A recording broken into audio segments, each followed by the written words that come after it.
Welcome to the Brookings Institution. My name is Joel Alisea. I'm an assistant professor of law at the Catholic University of America's Columbus School of Law and the co-director of the project on Constitutional Originalism and the Catholic Intellectual Tradition, which is a co-sponsor of this event. We're very grateful to the Brookings Institution for hosting this event and co-sponsoring it with us. The project on Constitutional Originalism and the Catholic Intellectual Tradition explores the relevance of the Catholic intellectual tradition for American constitutionalism more broadly. So this discussion today on the future of liberalism is very much in our wheelhouse. You can find out more about our project at cit.catholic.edu. And you can follow this conversation on Twitter at Brookings, at the handle brookings.gov using the hashtag #FutureLiberalism. You can also submit questions that way if you'd like.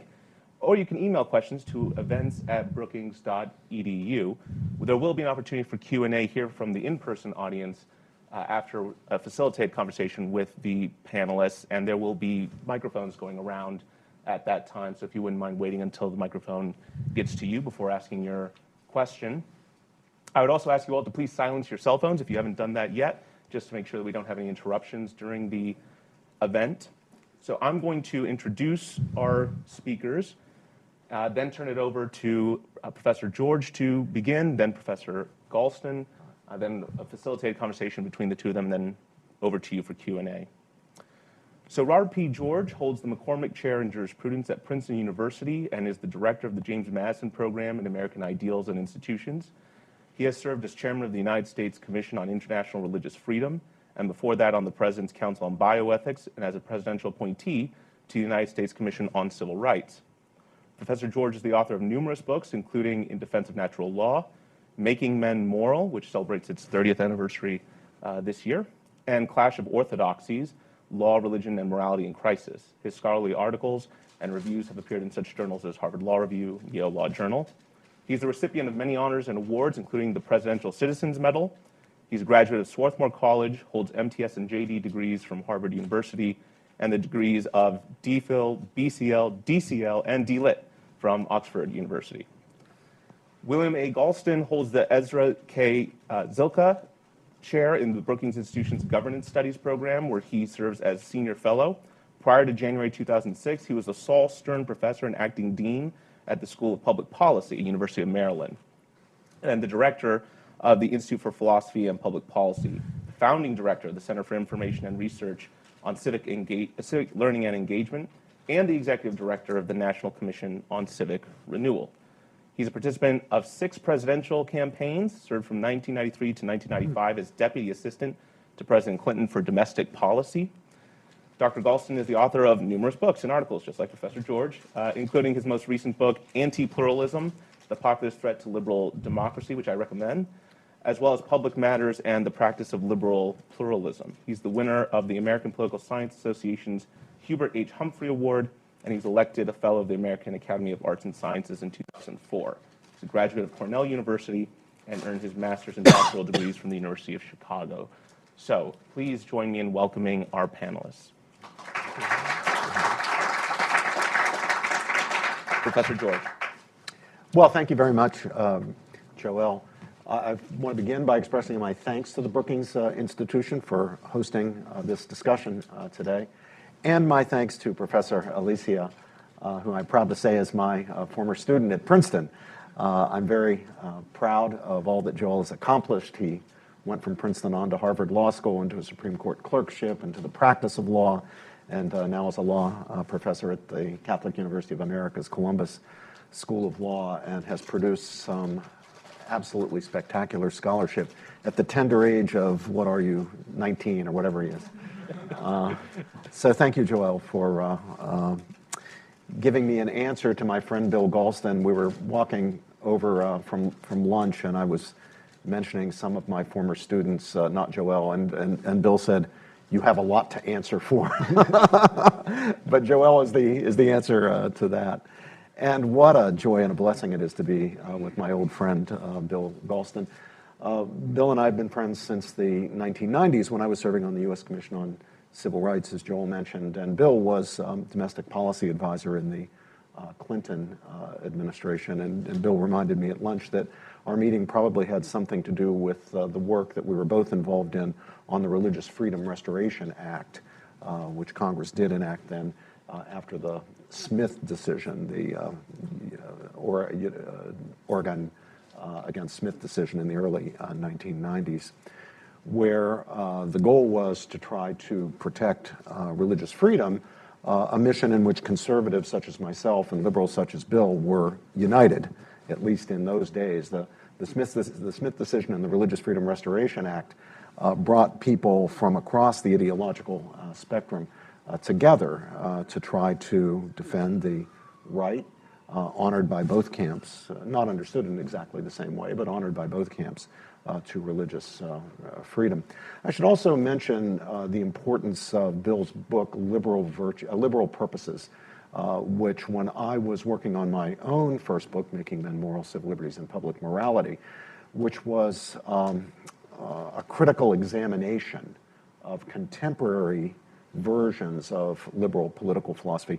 Bill's book, Liberal Purposes, demonstrated to me, showed me that there was a different tradition, a tradition different from the dominant traditions of liberalism or schools of thought about liberalism as a political philosophical position.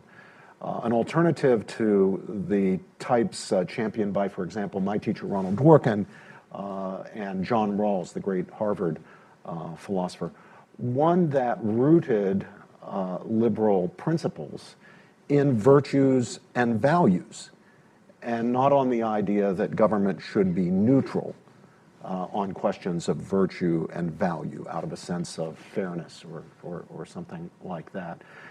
That book is well worth reading. I had actually occasion to revisit it recently, and it's well worth rereading today. We're in a very different situation in academic political theory than the one we were in when John Rawls dominated the field in the second half of the 20th century. But Bill's book still has very important and useful lessons for us. Liberalism. Now, of course, our first problem is the word means different things. It means different things in different contexts. It means different things to different people. It has meant different things historically. It means different things in different places.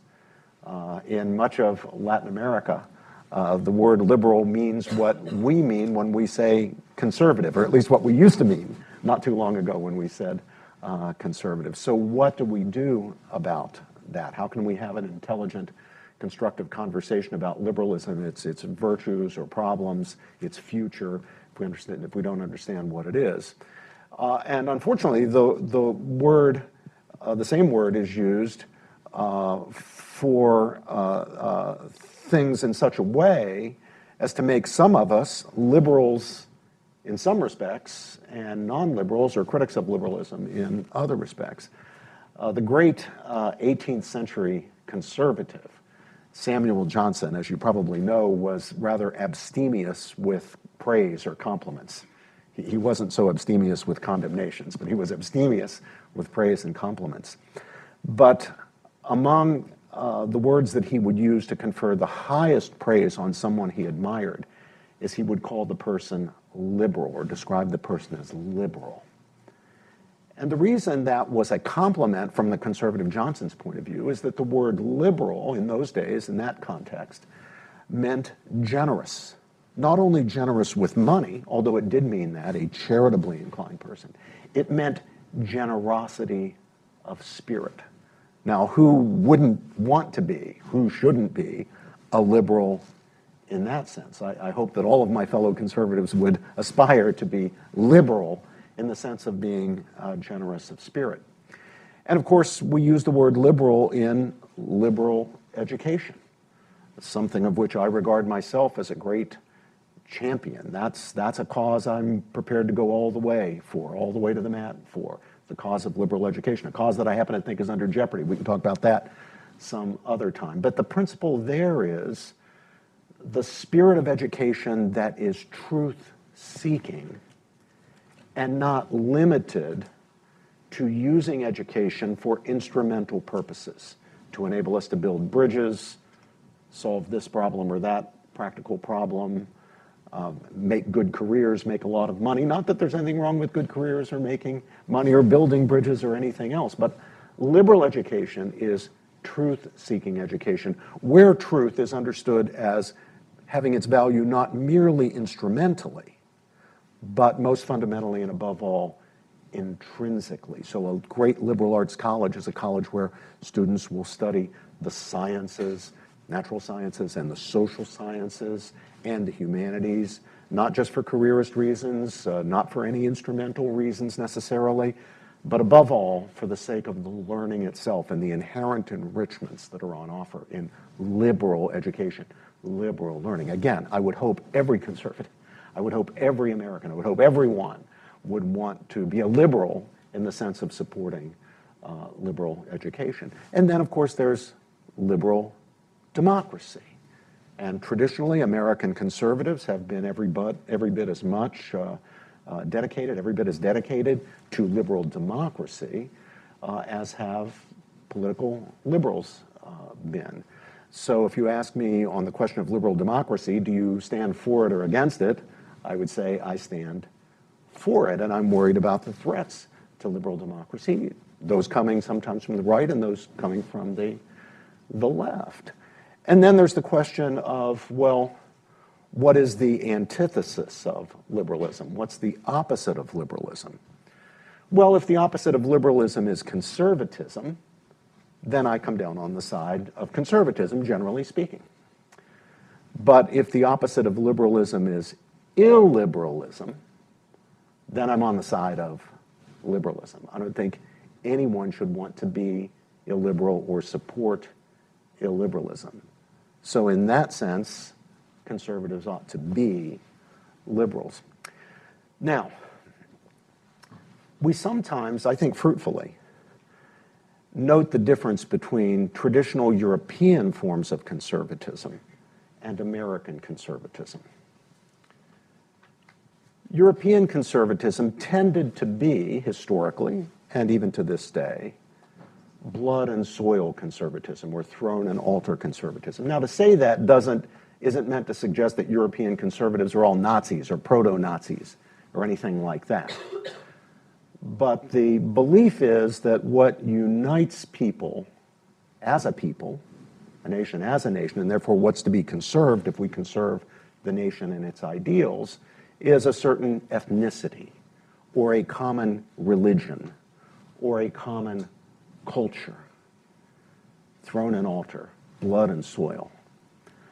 But American conservatism has historically not been like that. That's the difference people note between European and American conservatism. American conservatism isn't, at least at its best it's not. Its leading exemplars have not been people dedicated to blood and soil or throne or altar. So what do they want to conserve? Well, they want to conserve what American integration, what American unity is built around. And that comes down to the principles of the Declaration of Independence and the Constitution. This is the idea of a creedal nation, not a religious creed, but a political creed. One that has interesting religious presuppositions. We hold these truths to be self-evident that all men are created equal, endowed by their Creator with certain unalienable rights. But what unites Americans as Americans when we unite around that creed is not a shared religion. We come from all religions. We are Christians and Jews, Catholics and Protestants, Buddhists, Hindus, Muslims, unbelievers, secular people, and yet we are all united around the principles of the Declaration and the Constitution. In that sense, we are a creedal nation. Now, none of that is to suggest that we can do without culture, without some kind of common culture. But the common culture we want to support is one that is not only consistent with, but is supported by the creed that is our principle of national unity. So when we reflect on the differences between European and American conservatism, we can see American conservatives as, in a certain sense, old-fashioned liberals, Tocquevillian, Madisonian liberals. interested in preserving Republican government, our founders' noble experiment in Republican government.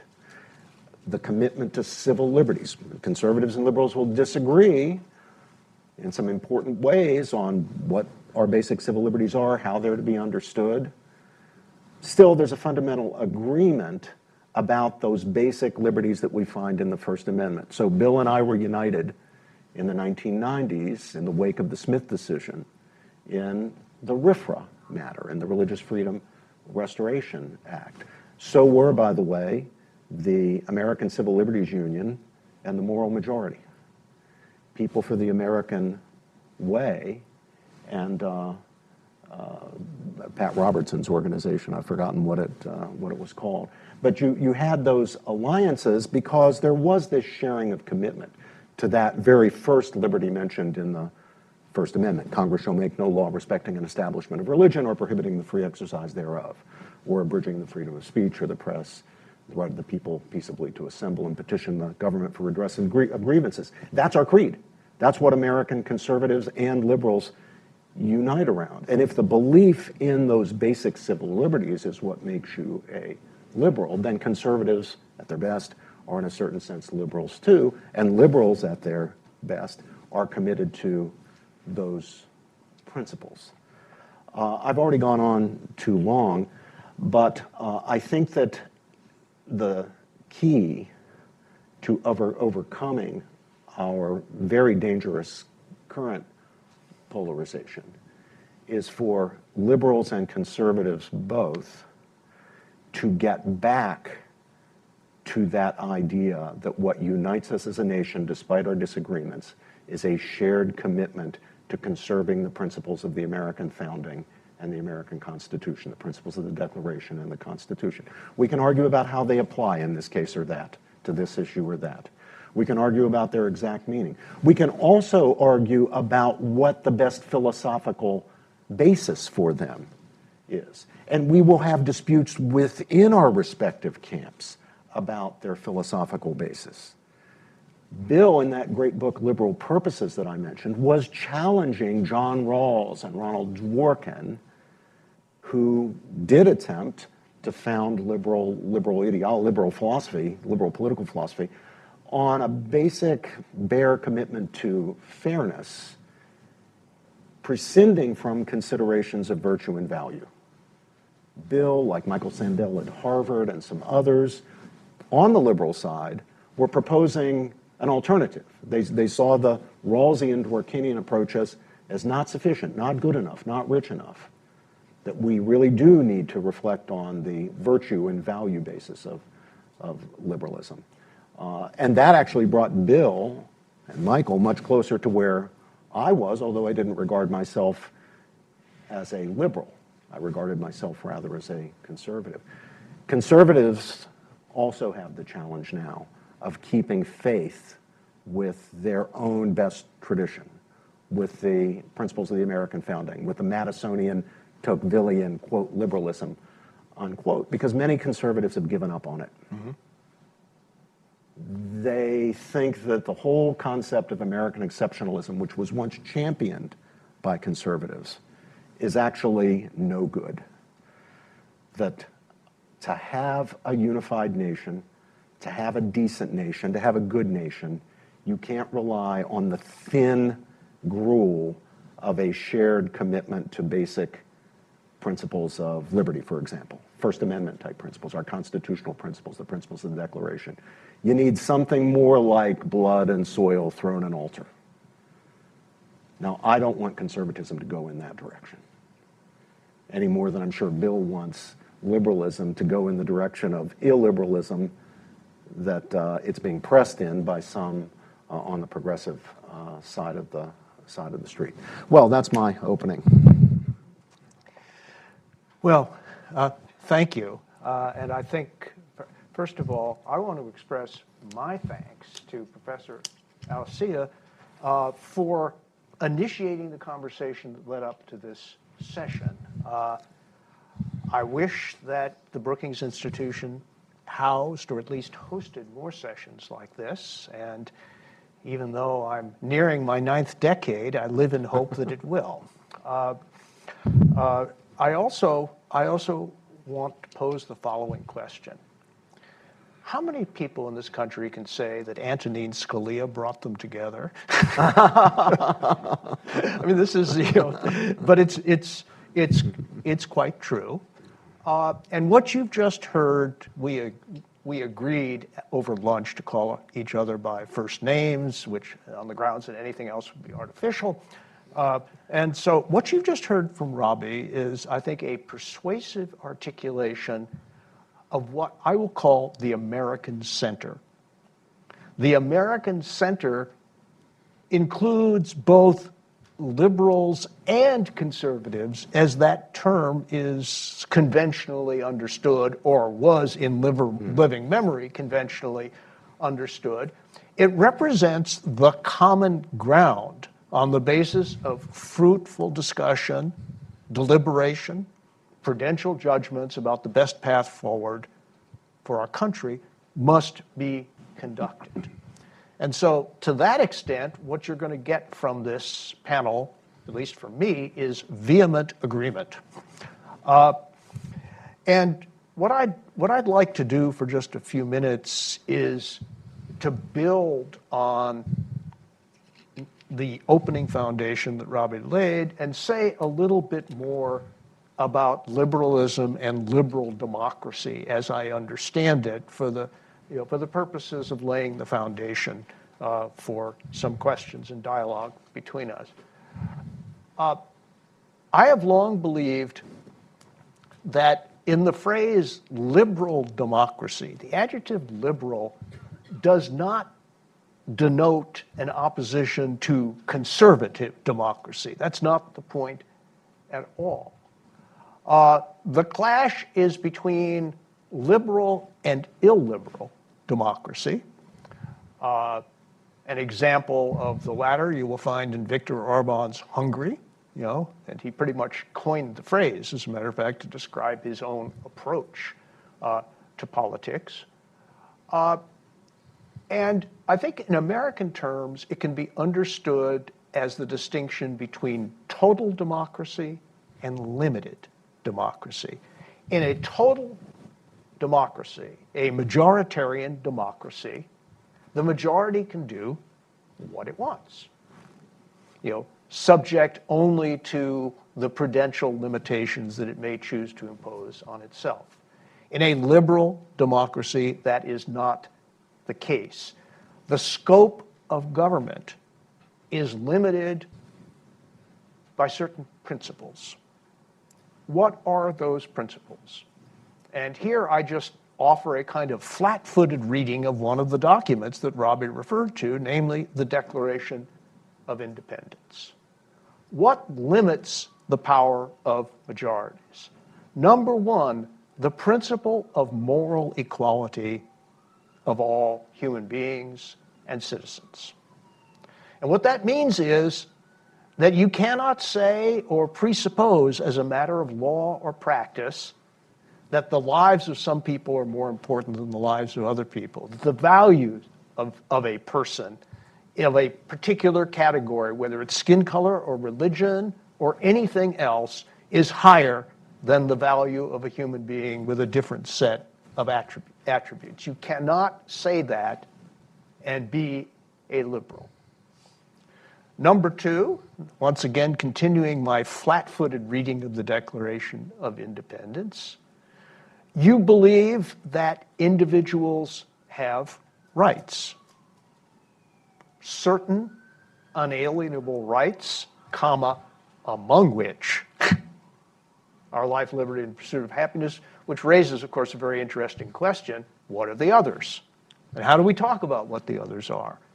But what that formulation presupposes is that individual rights are a basic part of the liberal moral landscape. We can argue about where they come from and how they are justified, but they are there as fundamental building blocks. And the Declaration goes on to say that to secure these rights, governments are instituted, which means that governments are illegitimate when they render those rights insecure or violate them outright. It contradicts the purposes for which political institutions were created. Now, does that mean that governments are instituted only to secure rights? Not necessarily. But if they don't do that at the threshold, then they are presumptively illegitimate. They are actually illegitimate in principle and may be illegitimate in practice, depending on what the practical alternatives are. The third principle of liberalism also has point of tangency or overlap with another great political tradition, republicanism. Because the Declaration also says, that to secure these great rights, governments are instituted among men, we would now say, human beings or fellow citizens, and that when governments lose legitimacy, it is the right of the people, to revise or abolish them and to institute new institutions that are more suitable to the ends of a liberal government. To put it in Madisonian terms, political power is legitimate only when it stems directly or indirectly from the people. We can have learned arguments about the divine right of kings or the idea that God has tapped a certain political leader on the shoulder and said, "You're it, buddy, go to it." But that's not a liberal way of thinking, right? The institutions need to be authorized by the people themselves, or they are not legitimate. Now, are the people free to institute whatever they want? No. That would be another form of the majoritarianism that the liberal tradition excludes. I will call that ensemble of ideas that I just put on the table political liberalism. Now, what confuses the discussion, or maybe enriches it, but there should be no confusion, is two other forms of liberalism. One that I will call economic and the other that I will call cultural. Economic liberalism is the way of thinking about the relationship between government and the economy that developed during the decades of the progressive movement, roughly speaking, from the 1890s through the 1920s, and then saw its crystallization and institutionalization in the New Deal. And liberals and conservative liberals have argued about the New Deal innovations, I think, ever since. And there was a great split among conservatives in the 1940s and 1950s as to whether the principles of the New Deal and its basic institutions should be taken on board by conservatives.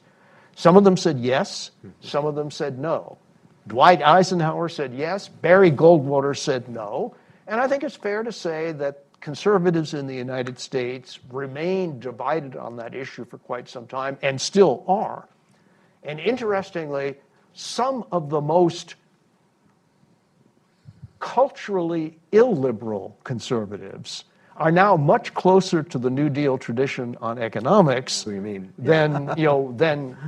Robbie's liberal conservatives are. Which brings me to my third category, and that is cultural liberalism, which I think is one way of describing recent developments on the left wing of the liberal movement, and one might argue, developments that have gone beyond the left wing of the liberal movement and have moved or morphed into something else.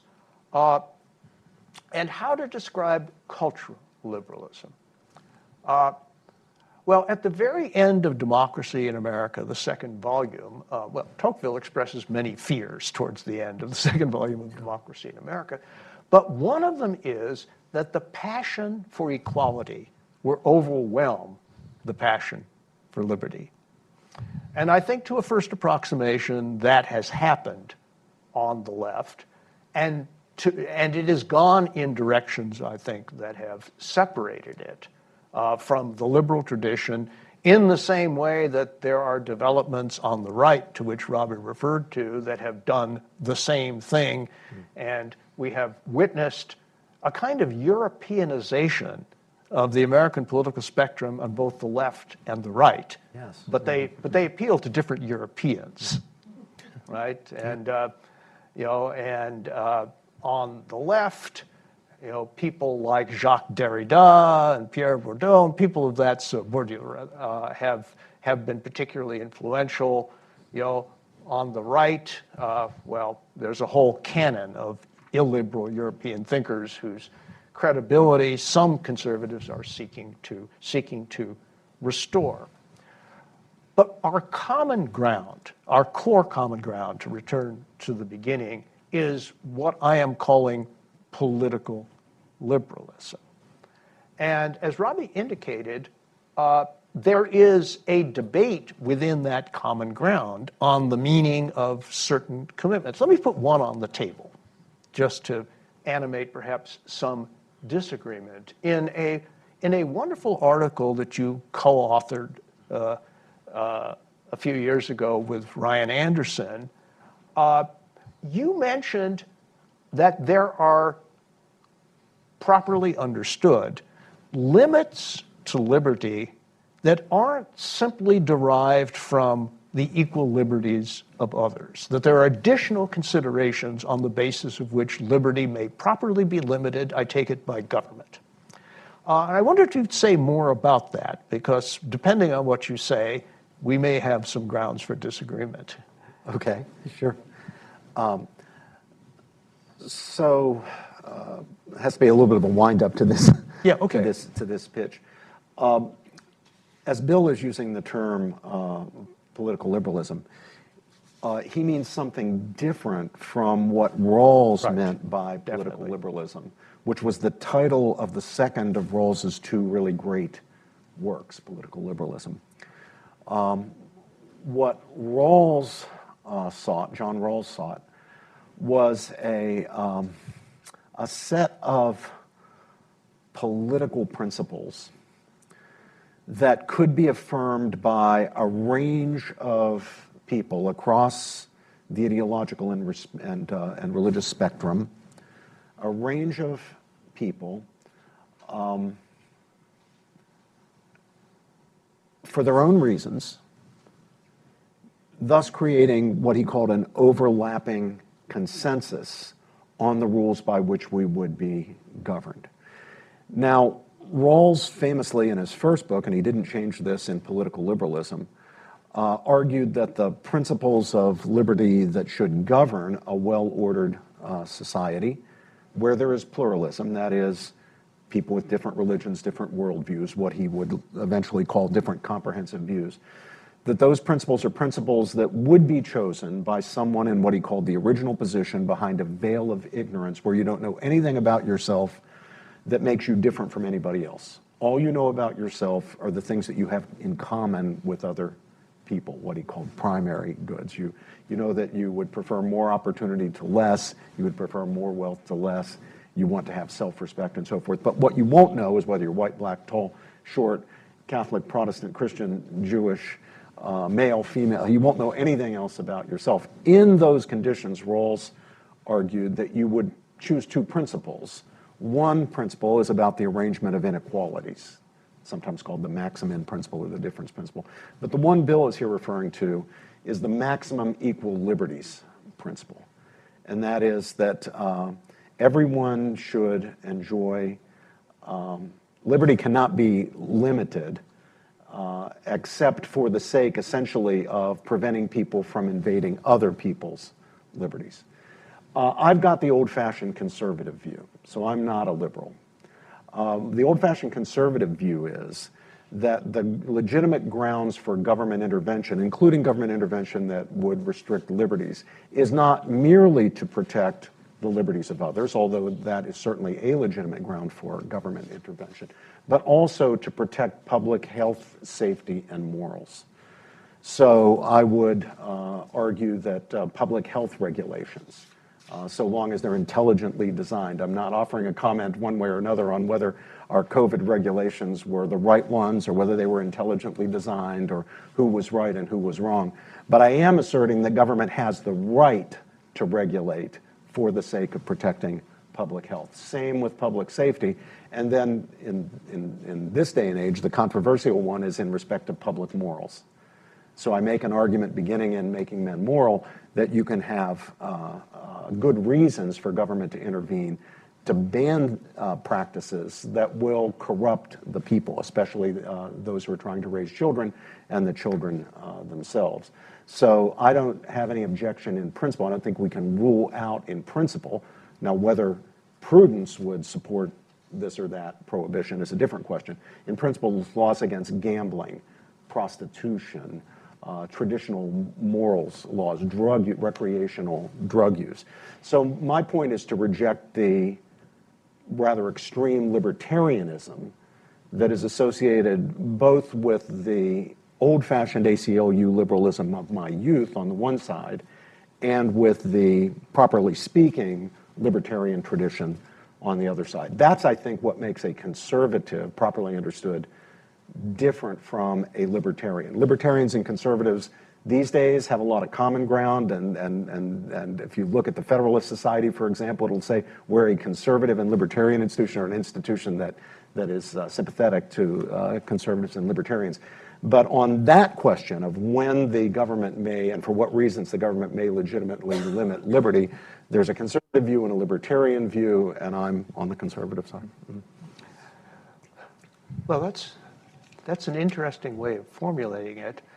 I must say, 5 years ago, I would have agreed with you that, government regulation in the name of public health was not essentially controversial. I've had occasion to rethink that Haven't we all? in recent years, and you might agree with me that some of the intense opposition to the various public health measures that were invoked during the pandemic was, put it colloquially, a little bit over the top, and perhaps more generally, an instance of hyper-libertarian instincts in action. Now, of course, there is this problem, and I will generalize this problem in a minute, that if there is legitimate dissensus about the scientific or medical basis for certain sorts of public health interventions, coupled with a lack of trust in the government agencies that are tasked with making those decisions and also those that are tasked with enforcing them, then you have a problem. And it turned out that we had a big problem, but I think that's consistent with the overall principle. But let me push it a little bit farther, because I think this is where it gets complicated. You've written, that in addition, let's take free speech. Mm-hmm. In addition to time, place, and manner considerations, it would also be legitimate for the government to regulate the following categories: slander, libel, conspiracy, false advertising, and incitement to violence. That's me. That's you, right? And you encounter then some familiar problems of scope and definition in the application of those terms. And the problem is that moving from a concept of libel to a specification of libel that can be made operational as a matter of practice, particularly as applied to the media, but not only as applied to the media, also as applied to individuals, turns out to be extraordinarily difficult and controversial, and never more so than recently. And I'll just, to motivate a full response, I'll just put one more consideration on the table. You go on to say that government regulation of pornography, which, quote, shouldn't be viewed as speech at all, is entirely legitimate. Now that takes us back almost a full century to the controversy over Lady Chatterley's yeah, blubber yeah, and all of that. So once again, something that sounds credible in principle turns out to be very difficult to operationalize. And the Supreme Court, took a crack at it, when it talked about artistic portrayals without redeeming social value. But that phrase itself is just the proxy for an argument that's ongoing. So in practice, how do we deal with speech restriction given all of these difficulties and ambiguities? Because this is really a core problem for liberalism, dealing on the right flank, and of course on the left flank, they're all of the, as far as I'm concerned, unconscionable restrictions that are now becoming quite commonplace in American colleges and universities, and not just there. So how do we wrestle with all of this? Oh, very good. I'm in an interesting position up here because, as some of you perhaps know, I'm notorious in the academic world these days for my free speech fundamentalism, as they call it, or free speech absolutism. So let me tell you about that first, and then I'll get to the areas where I, as it happens, in line with the Supreme Court's prevailing jurisprudence historically on this, believe that there are some categories of speech that are actually unprotected: slander, libel, incitement to violence, false advertising, and so forth. Obscenity being another. The reason I'm notorious is that I believe in academic institutions, and certainly in non-sectarian academic institutions like state universities and private universities like the one at which I teach. I think this applies pretty much should apply pretty much to institutions that are religiously affiliated, like the one at which Joel teaches, as well. And I've gone around to those sorts of institutions, to BYU and Yeshiva and Notre Dame and Baylor, making my case that while the rules shouldn't be exactly the same, they're pretty close to the same. In other words, I want a liberal policy. I want liberality when it comes to the expression of ideas on campus. And in institutions like mine at Princeton or in state institutions, I think no idea should be forbidden. It should never be a punishable, sanctionable offense to articulate any idea, no matter how outrageous, offensive, unjust. I sometimes put it this way: I don't want a single view that I hold, especially when it comes to the classroom. I don't want a single view that I hold, no matter how deeply I cherish it, my religious opinions, my political views, my moral opinions. I don't want a single view that I hold, no matter how deeply I cherish it, no matter how identity-forming it is for me, no matter how important I think it is to the future of humanity. I want no idea to be immunized from critique. I want every idea to be subject to critique, including those that are absolutely outrageous. So part of my notoriety among conservatives is that I've famously defended the right of my colleague at Princeton, Professor Peter Singer, to defend views that he holds that have frequently brought to our campus at Princeton protesters from the disability rights community who chain themselves, some in wheelchairs, chain themselves to the gates of Princeton and demand that he be fired and that his tenure be revoked because of his belief that severely cognitively disabled individuals do not qualify as persons, and all the things that follow from that. Or his belief in the moral permissibility of infanticide, not only abortion, but in infanticide, because he believes that a human being doesn't become a person until some period of time after birth, so that newborn human beings are not persons and therefore don't have rights. There's nothing wrong in itself with killing a newborn human being up to a certain number of days or months or a year or what have you. Now, these are views that I myself abominate. I'm pro-life. I defend it. I'm totally on the opposite side from Peter on those things, and yet I defend his right because I think that in advocating his views, he makes an important contribution to the discussion. All I ask, so my limiting principle is this: all I ask when it comes to speech is that business on campus be conducted, and I would commend this to the larger society and to the polity, that business be conducted in the proper currency of academic discourse. Just as there's an economic currency consisting in our country of dollars and cents and in Britain of pounds and pence, there's a currency of intellectual or academic discourse, and it consists in reasons, evidence, and arguments. So long as someone's willing to do business in that currency, I think any view that they hold should be on the table. Let me stop you there, because I see that in my enthusiasm for engaging you in this issue, I've overridden the moderator who is supposed to segue to questions from the audience at this point. So no, it's my fault, not yours. And I've allowed you to give only half the answer, for which I am truly sorry. But a principle we both agree on, namely respect for other human beings, suggests that we both subside at this point. Joel. I was being a very liberal moderator on this. I will now go to Q&A from the audience. So if you have a question, please raise your hand and wait for the mic to come to you. So I hope the first question is for me to answer the second half of Bill's.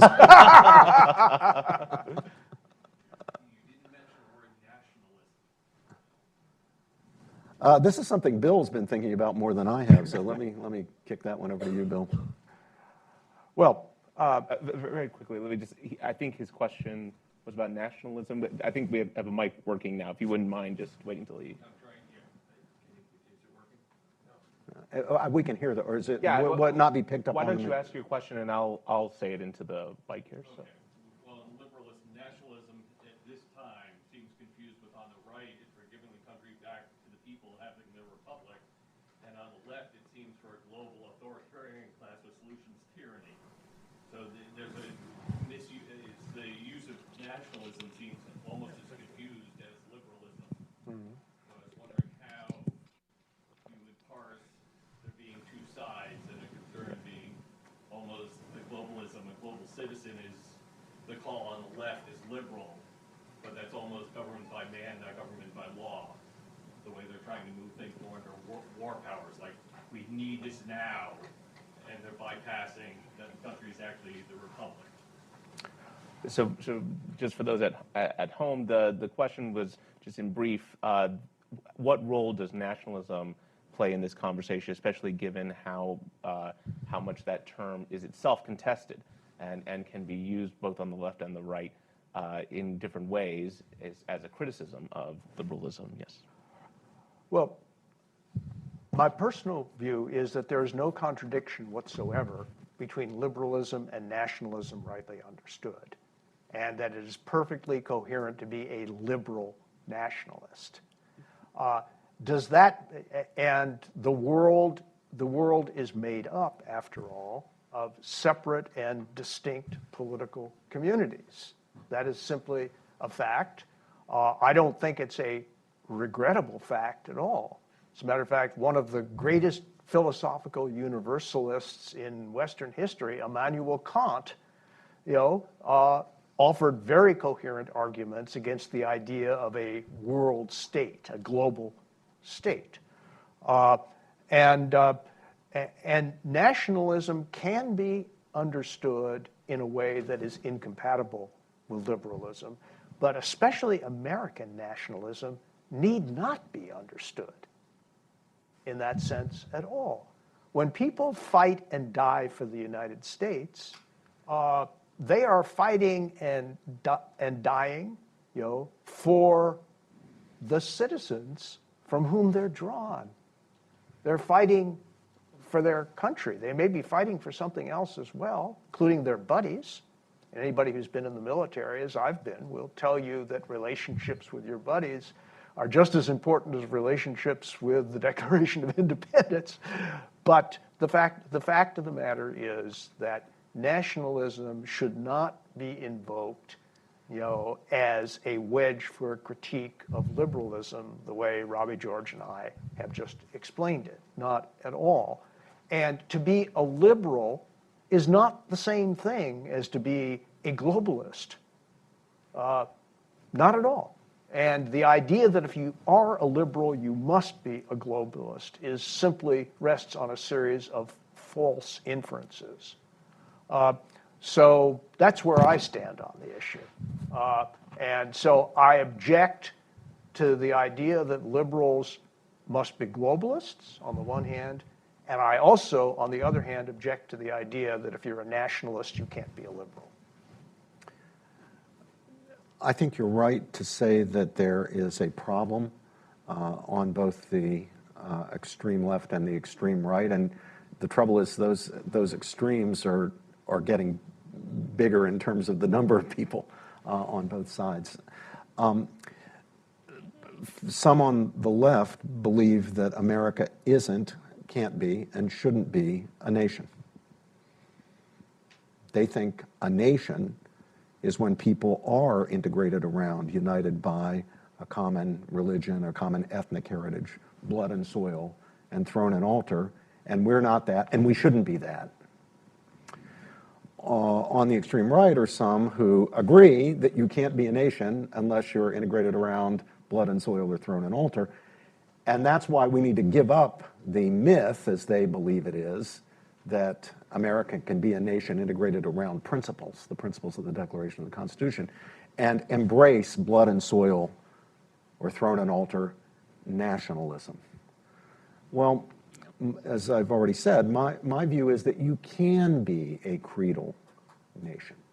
You can't be a bare creedal nation. You're going to have some common culture, but that common culture needs to be supported by, and in a certain sense, an outgrowth of those creedal commitments, like those in the Declaration. Some on both the left and right think that's just too thin. I don't think it's too thin. I confess it's thin. It means that people who have very different worldviews, very different backgrounds, very different cultural traditions are going to have somehow to see each other as civic friends and fellow citizens. And I agree that's hard, but I think it's the beauty of America. It's a challenge, yes, but we the American people are up to the challenge. It seems to me it's an ongoing experiment. It collapses at any time when we lose that civic friendship, and our polarization is putting that civic friendship in jeopardy. Lots of people on the right just don't recognize folks on the left as their fellow citizens. Lots of folks on the left do not recognize folks on the right as their fellow citizens. They're enemies, to be defeated, to be destroyed. Well, the American nation, American nationalism in that positive sense, can't survive that. You know all that flag waving on the 4th of July and Memorial Day? I'm for that. I believe we need to return to an old-fashioned patriotism. It mustn't be jingoistic. It must recognize our national sins. We have plenty of them. But we've got a lot we can be proud of as well, including demonstrating to the world that a Republican political regime government of the people, by the people, and for the people, can in fact long endure. And we've defeated some very nasty threats to Republican government, to human liberty, to human equality, like the Nazis and the Soviet Empire. So I think there are some things we can be proud of as well. So, I don't know if I want to embrace the word nationalism, given how it's being used these days, but I'm all for an old-fashioned patriotism. On July 4th, I'm out there waving the flag. On Memorial Day, watching my now 97-year-old dad, World War II vet, march in that parade, my heart still beats. I think we probably have time for one more question. I think there was one right over here. Yes, Patrick. Thanks very much for a fascinating conversation. Just picking up on your previous comments, I wondered what role, if any, you see for the Universal Bill of Rights in helping to define liberalism. Perhaps because of a lack of written constitution in my own country, the UK, that I see the Universal Declaration of Human Rights, the ICCPR, ESCAR, as helping to provide a platform, a bedrock for both political and social liberalism. And picking up on the title of your event, I wondered if you saw any role, it might sound fanciful, any role for the International Bill of Rights in helping to provide a platform for liberalism here in the US or internationally.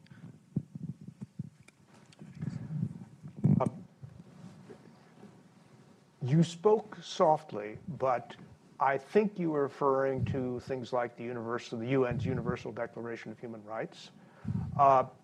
Well, if you look at the history of the drafting of that, which some very fine scholars, across the political spectrum have written about, there are two things that seem to me to emerge quite strikingly.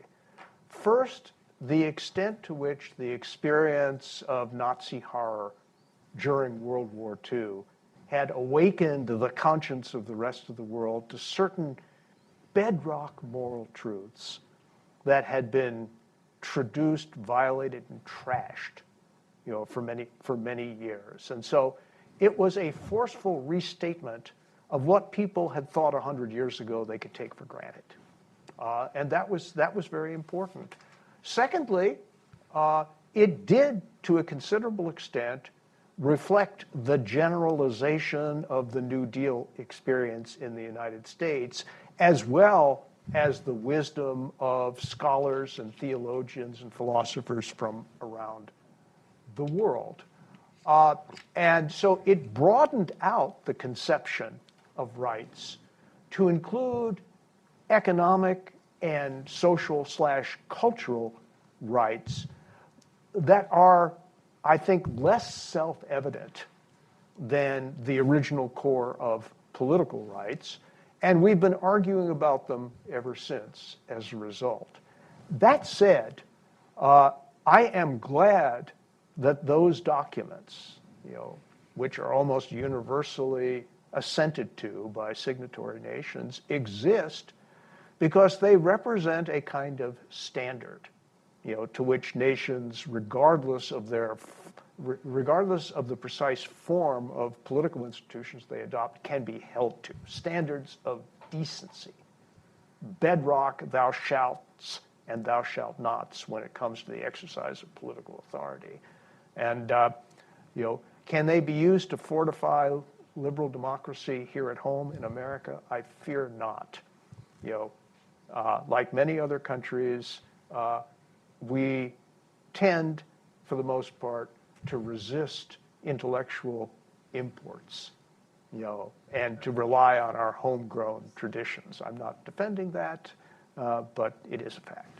Professor George, any very brief add-on to that? Sure.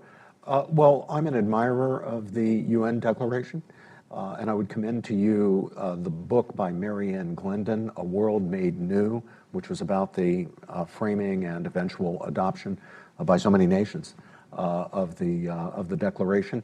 One thing that is remarkable is that people came from many different traditions, Eastern as well as Western traditions of thought, religious as well as secular traditions, to put it together.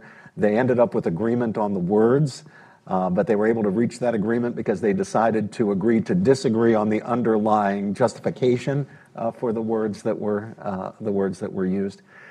So I do admire it, and I admire the people who pulled off that remarkable accomplishment.